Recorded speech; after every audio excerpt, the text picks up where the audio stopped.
La beauté et la rigueur du chant classique, les joies de la grande variété internationale, un langage universel, c'est Nana Mouskouri, plus de 300 millions de disques vendus dans le monde, une collection qui le rappelle, elle est avec nous.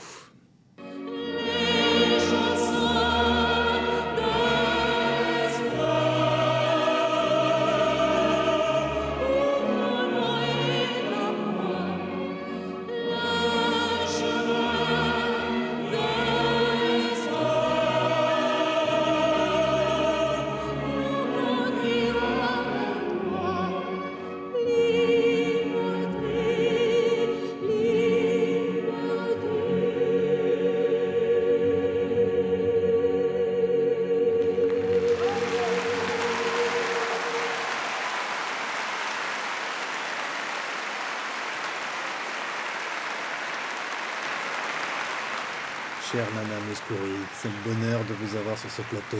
C'était un moment inoubliable dans les années 80, avec ces images, le grand retour en Grèce. Oui, super. C'était le moment où le pays, finalement, me disait bienvenue, bien pour mon retour, parce que c'était après 20 ans où je n'avais pas chanté. Et entre-temps, c'était une grande différence. J'étais plus la jeune fille qui était partie, inconnue pour les étrangers, vous voyez. Ouais, et vous aviez chanté Ave Maria devant le public en pensant à votre mère. Oui, parce que ma mère, c'était la seule personne qui n'était pas là, parce qu'il y avait tous mes amis, il y avait le président Karamanlis qui était revenu évidemment de la France, parce qu'il a vécu en exil pendant 10 ans. Et bon, il y avait tout le monde, mon papa, ma soeur, ma famille, mais il n'y avait pas ma mère, et que j'aurais tant voulu qu'elle me voie là-bas. Et vous savez, le théâtre, c'est quelque chose de magnifique. Dans les voûtes donc de l'ancien théâtre, il y a toujours des pigeons. Et il dort là. Et le soir, comme il y a les éclairages qui changent et puis la musique, ça les dérange. Et tout à coup, de temps en temps, il y a un ou deux qui s'envolent. Et moi, chaque fois que je voyais vraiment ces pigeons, des colombes, je pensais que c'était l'âme de ma mère qui était là quand même.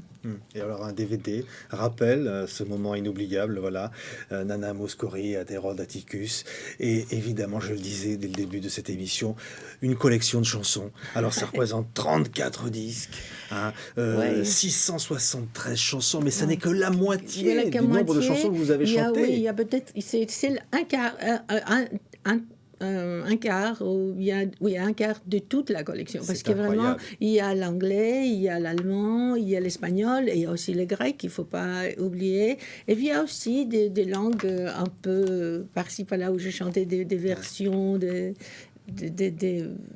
d'autres langues, mais qui ne sont pas vraiment tout à fait des disques. Et alors, il y a un beau livre qui l'accompagne. Hein. Ce livre la raconte votre vie. C'est vous qui racontez votre vie. Charles Aznavour a dit de vous, vous êtes la musique.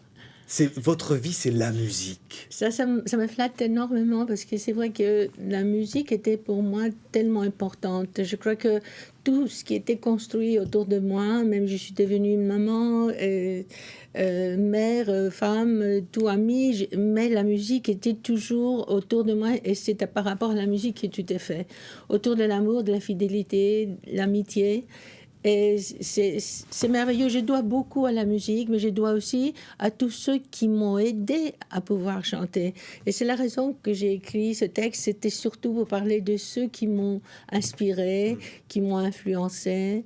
Et c'était très important pour moi de faire ce document. Alors les disques, vous voyez, ils sont là, je les tiens, ils sont très nombreux. Chaque fois, c'est des tranches de bonheur que vous nous donnez, que vous nous avez donné. Encore aujourd'hui, on peut en profiter. Je voudrais, avant qu'on reparle évidemment de cette carrière, de cette vie extraordinaire qui est la vôtre, Nana, revoir quelques images. Peut-être vous souvenir que votre première scène en première partie de Brassens. Ah oui, ça c'était pour moi la plus grande école, car c'était en 62 et non seulement que j'ai appris par lui, par sa poésie, par sa présence, mais c'était une époque où il était malade et pendant un mois où il chantait, et des fois où, quand il ne pouvait pas chanter, il y avait d'autres artistes qui venaient. Ouais. Alors ce sont des documents tout à fait étonnants. C'est une carrière qui vous a amené à embrasser toutes sortes de musique, sans exclusive.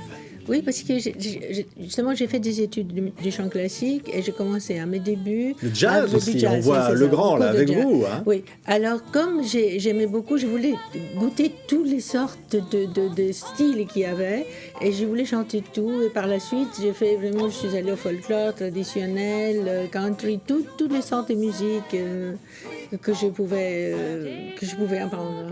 Ouais. Et le plaisir de la scène, c'est toujours été quelque chose de très fort. Les lumières comme ça, le public qui vous dit Nana, on vous aime. Oui, oui, c'est ça d'ailleurs qui est difficile quand on doit partir de la scène, parce qu'on est tellement gâtés, on nous aime tellement, le public nous donne tellement. Et puis on a envie de recevoir, on veut pas laisser l'amour, ni le sourire qu'ils ont quand ils reçoivent aussi de nous, le plaisir. Et mais j'aime la scène aussi, j'étais une fille timide, que je pourrais aussi pas du tout pouvoir tenir sur scène. Mais j'avais besoin de ça. J'avais besoin de cet amour qui est autour. En m'éveillant, je ne voyais que le printemps qui grandissait dans notre jardin. Et la joie, parce que vous avez chanté le bonheur, Nana. Vous savez, j'étais une fille qui est nostalgique un peu, je peux dire, et timide, mais j'étais toujours optimiste.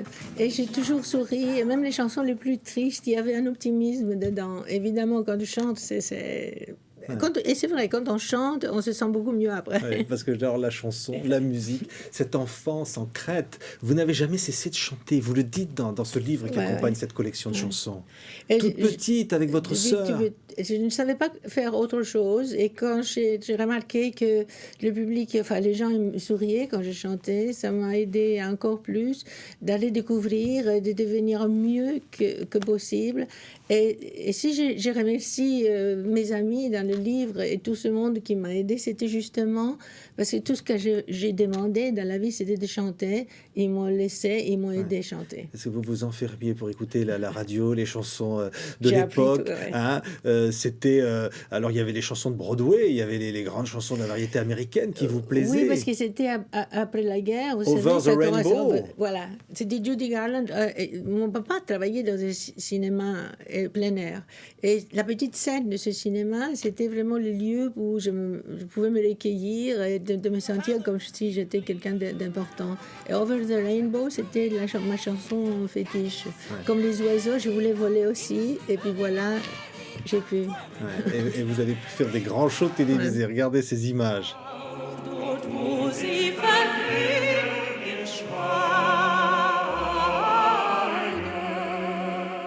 Chanter en toutes les langues. Alors on va évidemment Nana raconter ce parcours parce que cette enfance en Crète comme ça, c'était pas évident. On disait vous n'avez pas les cordes vocales qu'il faut.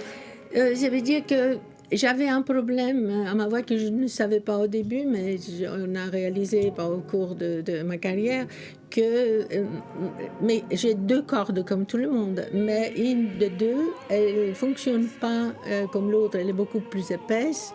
Et c'est la raison pour laquelle je n'arrivais pas, j'avais une voix toujours enrouée, que je n'arrivais pas à chanter très clair, avoir la voix très claire.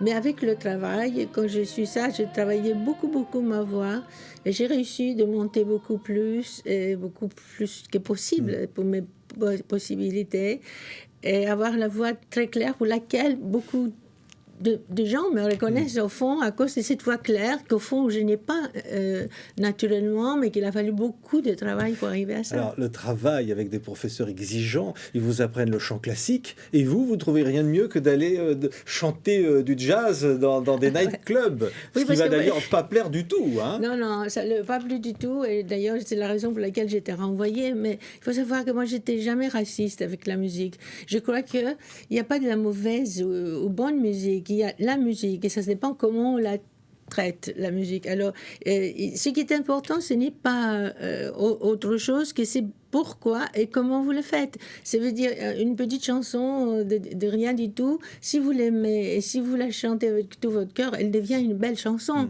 Et c'est là la différence. Alors, j'ai voulu connaître tout, la musique, tous les petits secrets qui sont possibles. Et qu'en fait, je crois que j'ai chanté pu chanter tous les styles de la musique, sauf du hard rock. Et ça, on ne sait pas. J'ai pas fini encore. Ça va venir, hein, après le gospel. Mais Nana, vous allez donc partir, vouloir dire que la liberté était là, je le sentais. Ça veut dire aller à Paris. Et pourtant, c'était pas facile. Vous ne maîtrisiez pas totalement la langue. Vous allez arriver à Paris, vous allez, au lieu de vous retrouver dans un quartier, comme vous parlez mal au taxi, il comprend pas ce que vous voulez, il va vous emmener de l'autre côté de la ville. Hein? Oui, mais vous savez, rien n'est facile dans la vie. Pour moi, ce que je voulais dire, c'est que tout était pour moi une opportunité d'aller plus loin et de faire quelque chose de bien, d'apprendre. C'était un apprentissage, ma vie, et je n'ai jamais regretté de tout ce que j'ai appris. C'était difficile, mais quand on a envie de le faire, on fait tous les efforts. J'avais appris très peu français à l'école, parce qu'à l'époque, on apprenait... Je connaissais très peu la langue. C'était plus facile pour moi, italien ou anglais. Mais c'est vrai, M. Hazan, Madame Hazan... Il vous a dit, jamais plus ça. Il était très dur. Hein, le premier jour, il m'a parlé un peu des autres langues, mais après, il m'a dit, dorénavant, il n'y a que ça. Et il avait raison. Oui, c'est la meilleure manière, c'est de se lancer.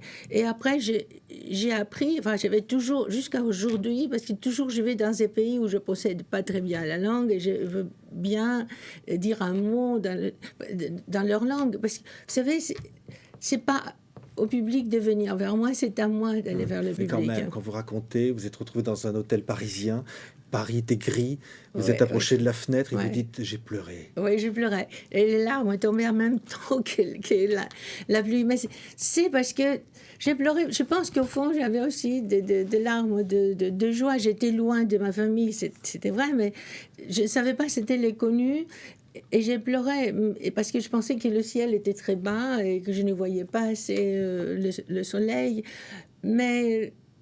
Vous savez, j'ai appris par la suite de vivre dans chaque pays où j'allais, dans la manière que les gens vivaient. C'était important pour moi de m'adapter, d'être intégrée, de ne pas être quelqu'un qui dit « Ah, on me montre du doigt parce que je suis grecque ». J'étais fière d'être grecque, mais il fallait apprendre à vivre comme les gens en France vivent, respecter le pays. Ou bien j'allais en Allemagne, il fallait respecter le pays où je vivais. Et c'est comme ça que j'ai continué dans tous les pays où je suis allée. Et aujourd'hui, je peux dire que je me sens à l'aise dans beaucoup de pays parce que j'ai appris comment eux ils vivent, je peux m'adresser, je peux leur parler leur langue et je n'ai pas de complexe de ça. Et je suis vraiment très heureuse quand on me dit que je peux leur parler, ils sont contents parce que je leur parle leur langue.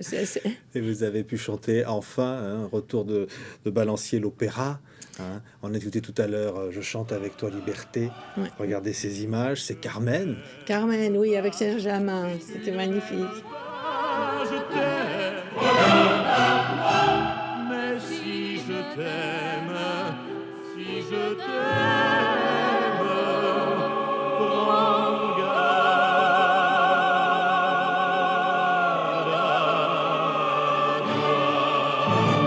Et là, vous voyez très différentes, Nana, on voit des duos comme ça. Voilà. Mais alors, au début, on vous dit, il faut revoir votre look. On vous dit, il faut enlever ses lunettes. Vous vous dites, je n'enlèverai pas mes lunettes. Oui, parce qu'à cette époque-là, vous savez, les artistes, il fallait avoir une robe un peu sexy, décolletée, avec la jambe, vraiment un peu montrer les jambes. Et moi, j'étais très timide et j'avais mes lunettes noires parce que c'était une protection pour moi. Mais c'est vrai qu'il a fallu que je fasse beaucoup d'efforts, maigrir, apprendre à m'habiller. Ça, c'était normal. Mais je n'ai pas voulu enlever mes lunettes parce que les lunettes, c'était une protection pour moi contre les concessions dans la vie. Ça veut dire que je ne voulais pas arriver. Pour moi, le chemin était magnifique déjà de pouvoir chanter, mais il fallait que je reste celle que j'étais, vraie. Et ça, la sincérité, c'était...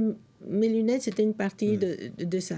Aujourd'hui, c'est la mode, les lunettes. Oui, vous avez bien fait, Nana. Hein, mais vous dites dans ces souvenirs que j'ouvre des Frank Sinatra, qui est un peu jaloux parce que vous êtes aussi haut que lui sur l'affiche. Hein, et il accepte, il daigne de vous rencontrer. Et puis il vous dit, je crois vous avoir déjà vu. Ou alors peut-être que j'avais vu vos lunettes. Non, mais c'est pas très gentil. Non, mais enfin, parce qu'il était vexé. On arrivait en Australie pour la première fois. Moi, pour la première fois, lui, il était déjà allé. On est arrivé arrivé le même jour. Et ce qui s'est passé, c'est que le journaliste était partagé. Moi, j'étais très populaire en Angleterre, donc automatiquement en Australie. Et beaucoup. Il m'attendait depuis des années.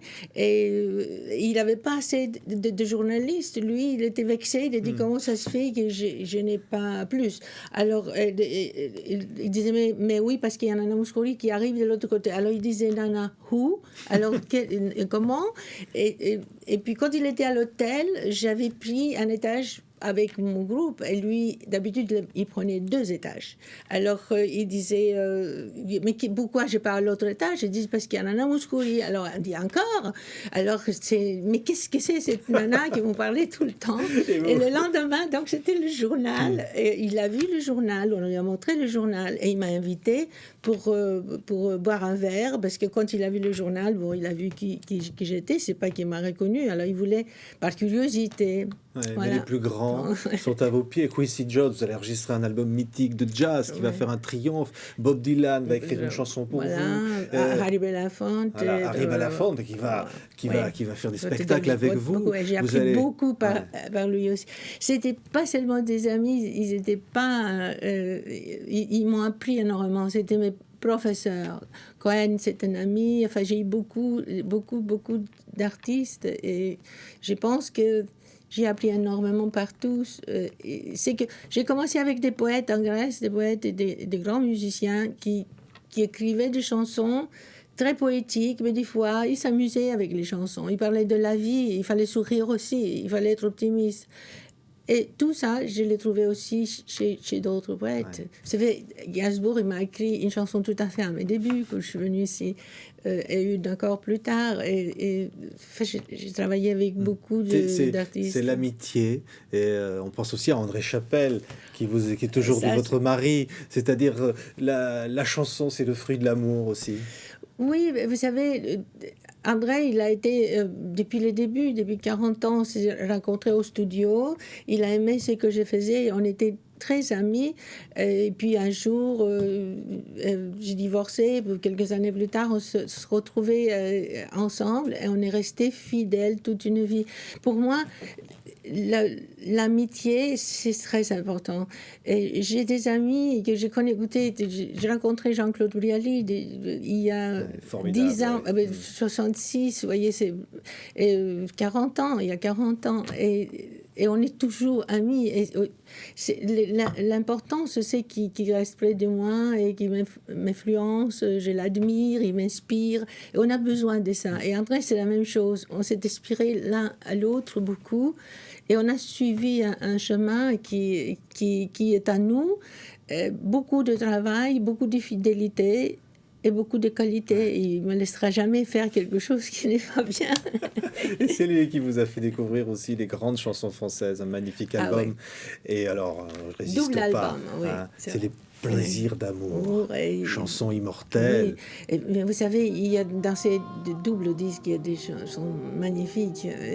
J'étais nourrie par mes sources musicales étaient nourries par la chanson française, par la culture française. Et pour moi, c'était très important. C'est pour ça que je suis ravie que la Grèce joigne aujourd'hui la francophonie.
beau paysage. Oui. C'était une C'est émission les canaux de allemande. Corinthe, là, oui.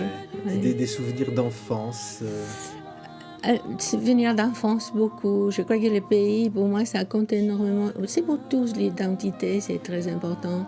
Et je pense que j'ai cherché toujours une certaine vérité et aussi la liberté qu'on a besoin tous.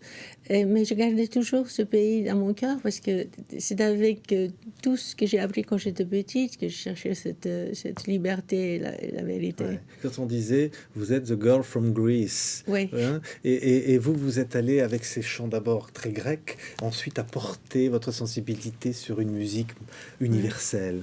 Oui, parce que tant que c'était ça, j'étais une chanteuse. C'est ce que disait Quincy d'ailleurs. Il disait, si tu n'es pas une bonne chanteuse dans ta langue maternelle, tu ne le seras jamais. Tandis que le contraire, si tu es très bonne, tu peux devenir la meilleure chanteuse du monde.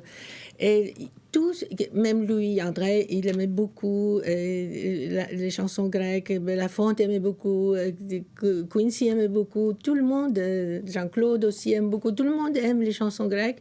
Et à force de pouvoir chanter bien la chanson grecque, je peux aussi être plus sincère et plus profonde dans les langues que je parle. Ouais. Même si j'ai des problèmes à parler parfaitement. Mais, enfin, la sincérité reste dans la chanson, c'est très important. Vous avez chanté beaucoup le soleil, évidemment, de la Grèce. Soleil, soleil, c'est par vous.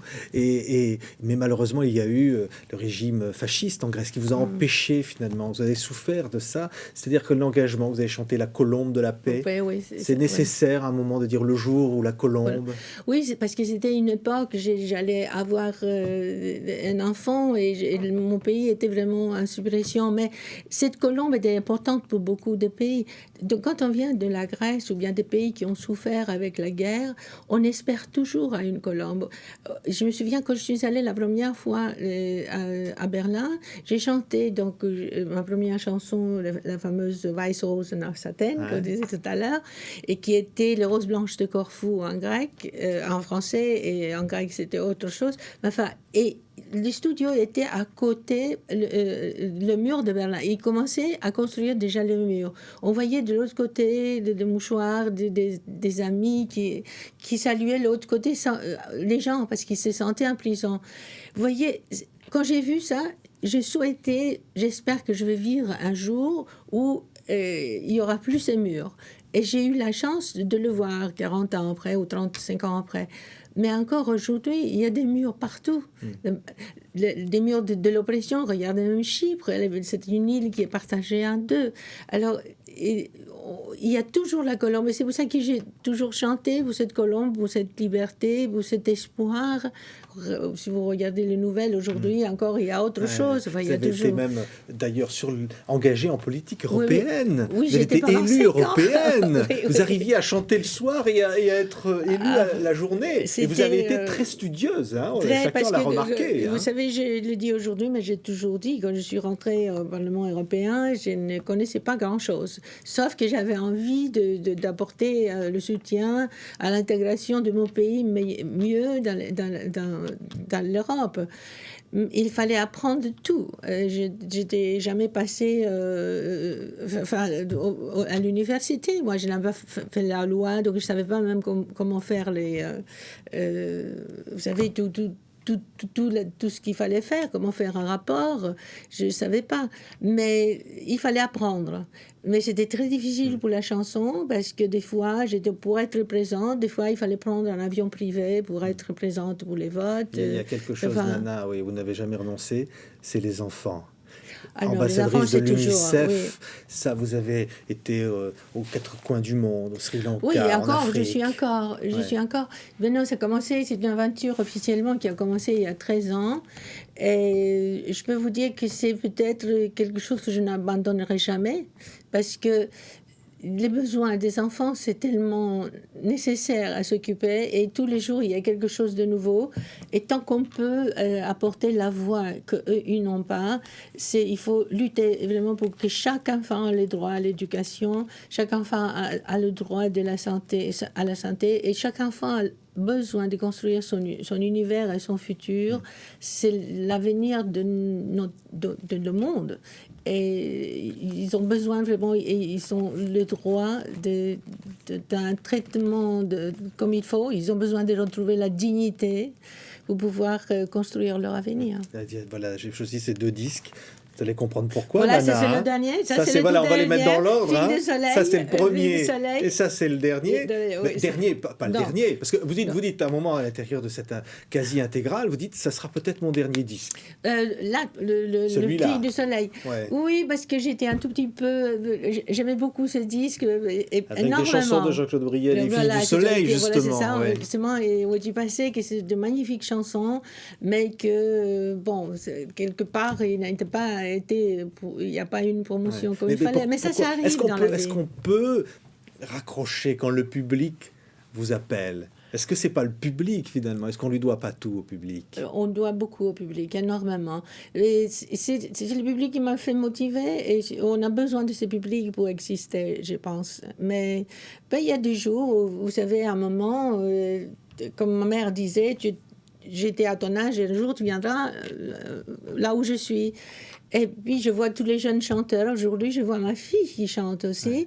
Et puis, je me dis, peut-être ils ont assez pris de moi. Peut-être il faut quelque chose de nouveau. Vous savez, la fraîcheur. La fraîcheur. Nana Mouskouri, quand on parlait du public, est-ce qu'il n'y a pas un jour particulier où ce public vous a porté, il va vous porter encore? C'était l'Olympia, quand vous étiez enceinte. Oui. C'était et magnifique. Vous ne vouliez pas y aller sur scène. Et là, ils m'ont accepté comme maman. C'est formidable. Ouais. Oui, vous vous souvenez de ces moments-là? Oui, je me souviens que M. Cocatrix, il était venu me prendre par la main pour m'emmener sur scène. Et Serge Lama me disait, parce qu'il était dans le même spectacle, Serge Lama, quelques temps après, il me disait que le moment où M. Cocatrix est venu te prendre par la main, j'avais l'impression qu'on amenait un agneau à l'abattoir. Mais moi, je sentais absolument rien. J'étais tellement... vraiment tellement dans un autre monde, parce que chanter à l'Olympia toute seule, ou quelques années auparavant, j'avais vu Edith Piaf pour la première fois sur scène. C'était un choc. C'était un choc. J'ai dit, moi, je ne peux pas chanter à un voilà, à plein nom. J'ai dit que si on veut s'appeler chanteuse, on n'a pas le droit de le faire facilement, parce que quand on voit... j'ai vu Piaf, je croyais que c'était un crime, que moi, je pouvais m'appeler chanteuse. J'étais tellement émue. Mais ça, c'était aussi un respect que j'ai eu pour la chanson et pour la scène, pour le théâtre, et que j'ai gardé toute ma vie. Je respecte beaucoup ce que je fais. Ouais. Je respecte mes auteurs, mes compositeurs et le public. Ouais. Parce que quand le public là, vous a fait ce triomphe à l'Olympia, ça a été le lancement de la carrière en France. Vous dites, vous êtes une chanteuse française. Ouais. Vous dites, Nana, je parlais de 300 millions de disques et même plus vendus, tous les honneurs. Vous avez tout eu, vous dites, mais pourquoi moi? Des fois, vous vous dites, pourquoi c'est arrivé sur moi? Mais oui, parce que je n'ai jamais eu l'assurance que j'ai valé tout ça. Vous savez, tout simplement, je chante, mais très sincèrement. Mais c'est vrai que des fois, je trouve que peut-être c'était trop. Et puis, vous savez, quand vous allez dans un pays, dans d'autres pays aussi, et je vais en Angleterre, j'ai eu un immense succès partout dans le monde anglophone. J'ai un catalogue anglophone très grand. Et je me dis, mais pourquoi? Mais peut-être parce que j'aime beaucoup ce que je fais et que je suis sincère à ça et le public apprécie. On a tous une chanson de Nana Mouskouri sur le cœur. Et vous dites, il y a des chansons que vous n'arrêterez jamais de chanter. Il y en a quelques-unes et vous les chanterez toujours sur scène. Oui, absolument. Je pensais tout à l'heure, bien sûr, à Plaisir d'amour. Oui, et ou puis, bien Pauvre te peuf, ou bien il y a des chansons comme ça. Aujourd'hui, je chante aussi Fille du Soleil et puis Où es-tu passé de Jean-Claude. Une chanson ne peut pas changer le monde, mais si vos chansons pouvaient apporter l'envie aux gens d'aimer les autres. Oui, ça c'était un cadeau de la vie, de voir que des fans d'un pays à l'autre pays, ils deviennent des amis, ils s'échangent des lettres, ils se retrouvent à passer des vacances ensemble. Et souvent, ils sont tous, quand j'ai fait une tournée, ils viennent dans l'autre pays. Ça, c'est magnifique. Voir tout le monde arriver à New York, ou bien Atlantic City, ou bien Caesars Palace. Vous savez, c'est extraordinaire. De la même manière, quand je suis à Paris, ils viennent du monde entier pour me voir à Paris, comme à Athènes, comme à Berlin. Donc, c'est exceptionnel. Et il y en avait même, il y a deux ans, je suis allée en Chine, et il y avait des fans qui sont venus jusqu'à Chine. Pas tous, mais il y Ouais. en avait beaucoup. Vous leur appartenez, Nana Mouskouri. 34 disques, des chansons inédites, 673 chansons françaises ou étrangères. Il y en a plus du double encore. Ils seront bientôt publiés dans une autre anthologie comme ça, pour Ouais. rappeler l'importance exceptionnelle de votre voix et de ces chansons. Une anthologie de la chanson française, de la chanson internationale. Un des plus beaux cadeaux que vous nous ayez fait. Merci Nana Mouskouri. Merci beaucoup et de m'avoir invité. Et je suis très très fière de pouvoir chanter de la musique française partout dans le monde, les chansons françaises, et d'être considérée un peu française, parce que je le crois moi aussi profondément. Merci.